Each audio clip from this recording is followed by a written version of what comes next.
Apolinarianismo, a humanidade completa de Cristo e a defesa da encarnação verdadeira. Ao estudarmos o apolinarianismo, entramos em uma das controvérsias mais importantes da história da cristologia antiga.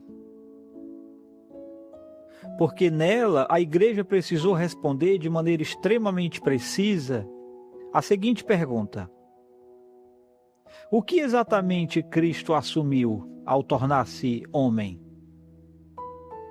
Essa questão pode parecer inicialmente técnica ou excessivamente filosófica, mas na realidade estava diretamente ligada ao próprio coração da salvação cristã.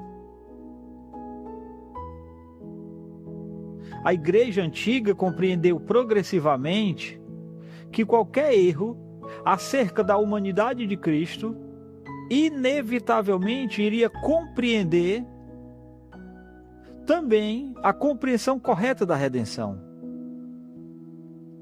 O apolinarianismo surgiu justamente no contexto das grandes batalhas pós-Nicena, quando a Igreja já havia afirmado firmemente a plena divindade do Filho contra o arianismo, mas ainda precisava desenvolver linguagem suficientemente clara para explicar como a divindade e a humanidade coexistem na pessoa de Cristo. Assim, a controvérsia apolinarianista representa um momento decisivo na construção da ortodoxia cristã. O principal nome associado a essa doutrina foi Apolinário, figura inicialmente respeitada dentro da Igreja e conhecida por sua forte oposição ao arianismo. Apolinário desejava defender a plena divindade de Cristo e preservar a unidade de sua pessoa. Seu erro, entretanto, surgiu exatamente na tentativa de proteger essas verdades por meios inadequados.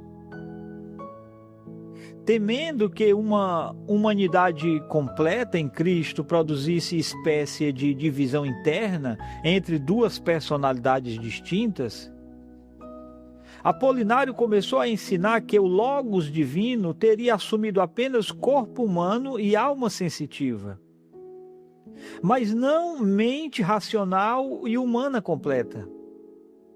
Em outras palavras, o lugar da razão humana em Cristo teria sido ocupado diretamente pelo Logos eterno. Para compreender a lógica de Apolinário, é importante lembrar que muitos pensadores antigos concebiam o ser humano como composto de corpo, alma sensitiva e mente racional. Segundo sua teoria, Jesus possuía corpo humano, verdadeiro, e certa dimensão emocional e vital humana. Mas sua racionalidade não era humana. Era diretamente divina. O Logos tornava-se o princípio racional interno da pessoa de Cristo. Apolinário acreditava que essa formulação preservava melhor a unidade pessoal do Salvador e impedia qualquer risco de dividir Jesus em dois sujeitos independentes. Apolinário enxergava outra dificuldade importante. Segundo ele, a mente humana, racional, estaria inevitavelmente ligada à possibilidade do pecado.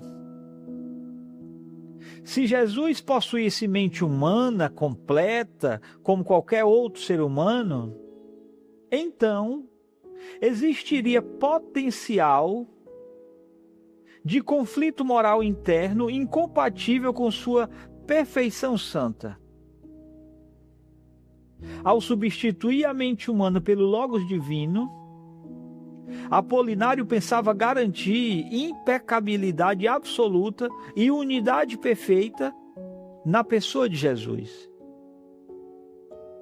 Embora suas intenções fossem aparentemente piedosas e motivadas pela defesa da divindade de Jesus, suas conclusões produziram consequências extremamente graves para o evangelho cristão. A igreja percebeu progressivamente que o apolinarianismo comprometia a verdadeira encarnação. Se Cristo não assumiu humanidade completa, então não redimiu plenamente a humanidade completa. O problema não era apenas antropológico ou filosófico, era profundamente soteriológico. Foi nesse contexto que surgiu uma das frases mais importantes de toda a cristologia antiga, associada especialmente a Gregório. Ele dizia: aquilo que não foi assumido, não foi redimido. Essa declaração tornou-se devastadora para o sistema apolinarianista. A lógica era clara. Se Cristo não assumiu mente humana verdadeira, então a mente humana não foi verdadeiramente curada, restaurada e redimida.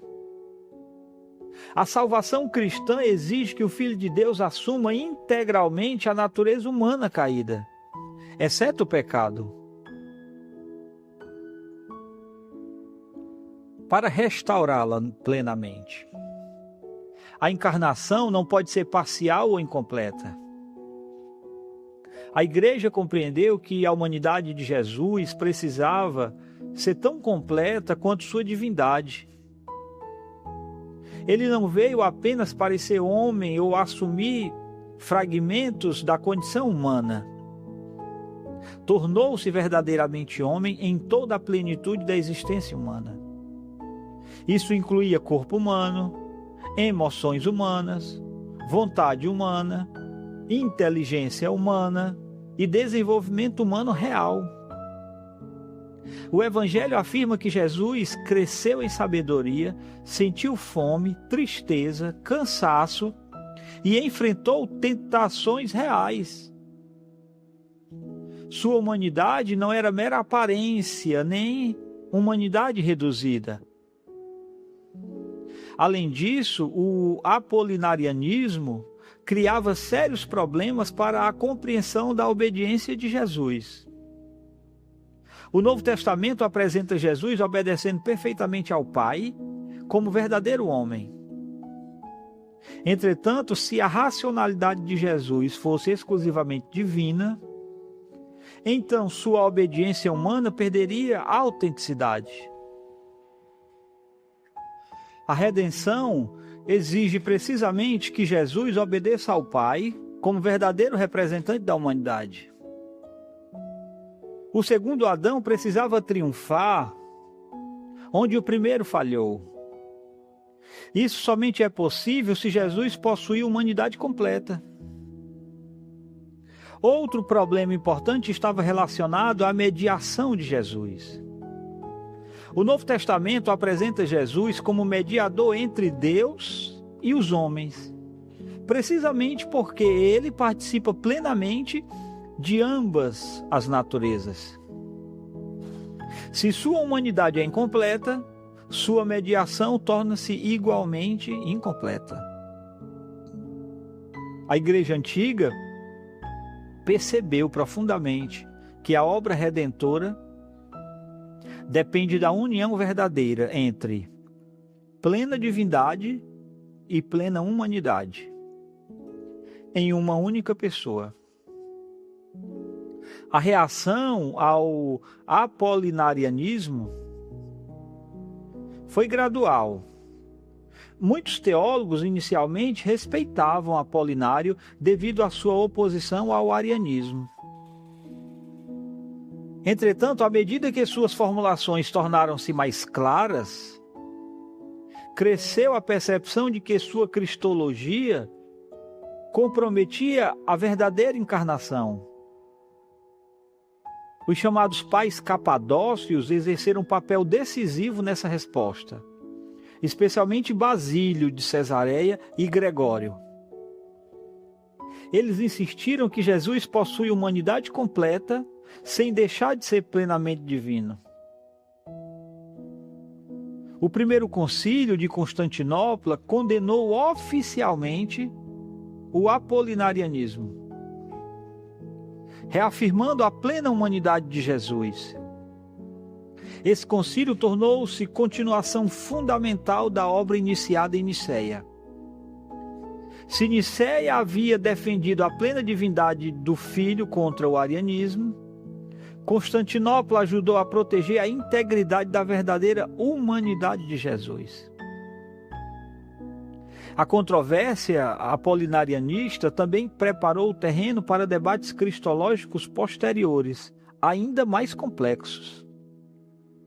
A Igreja percebeu que precisava desenvolver linguagem extremamente cuidadosa para explicar simultaneamente unidade pessoal e distinção de naturezas de Jesus. Os erros futuros frequentemente surgiriam exatamente do desequilíbrio entre esses dois polos. Alguns enfatizariam excessivamente a unidade, comprometendo a distinção das naturezas. Outros enfatizariam excessivamente a distinção, ameaçando a unidade pessoal de Jesus. O apolinarianismo revela também padrão recorrente na história das heresias. Muitas vezes um erro nasce da tentativa de proteger determinada verdade bíblica isoladamente. Apolinário desejava defender a divindade de Jesus e sua unidade pessoal, mas acabou sacrificando sua humanidade plena. Isso demonstra que a ortodoxia cristã frequentemente exige equilíbrio cuidadoso entre múltiplas verdades bíblicas simultaneamente afirmadas pelas Escrituras. Além disso, a controvérsia demonstra como a Igreja Antiga compreendia profundamente a conexão inseparável entre cristologia e salvação.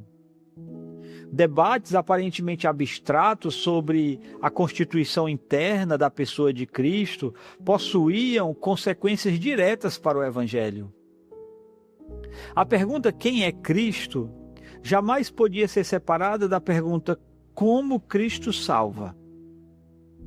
Toda distorção cristológica inevitavelmente produz distorções soteriológicas. A posição reformada, posteriormente, herdaria plenamente essas formulações cristológicas clássicas desenvolvidas nos séculos IV e V.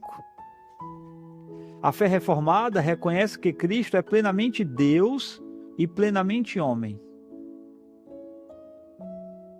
Possuindo verdadeira natureza humana completa, porém sem pecado.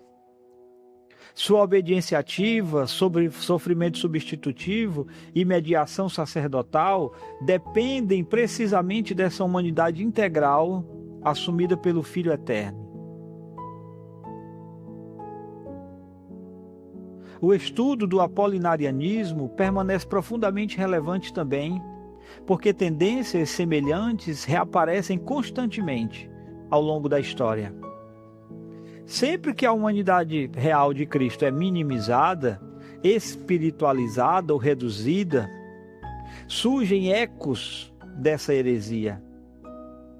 Em muitos contextos cristãos modernos, Jesus é apresentado quase exclusivamente em termos divinos, tornando-se figura tão distante da experiência humana que sua verdadeira humanidade prática desaparece. O Novo Testamento insiste constantemente que Jesus compartilhou plenamente da condição humana para tornar-se nosso representante perfeito e sumo sacerdote compassivo. Ao mesmo tempo, a controvérsia apolilarianista nos lembra da profundidade extraordinária do ministério da encarnação. O cristianismo proclama algo absolutamente singular na história das religiões. O Filho Eterno de Deus assumiu verdadeira natureza humana, sem deixar de ser plenamente Deus. Essa união não elimina nenhuma das naturezas, nem produz mistura confusa entre elas. Pelo contrário, a encarnação preserva simultaneamente a integridade da divindade e da humanidade em uma única pessoa divina.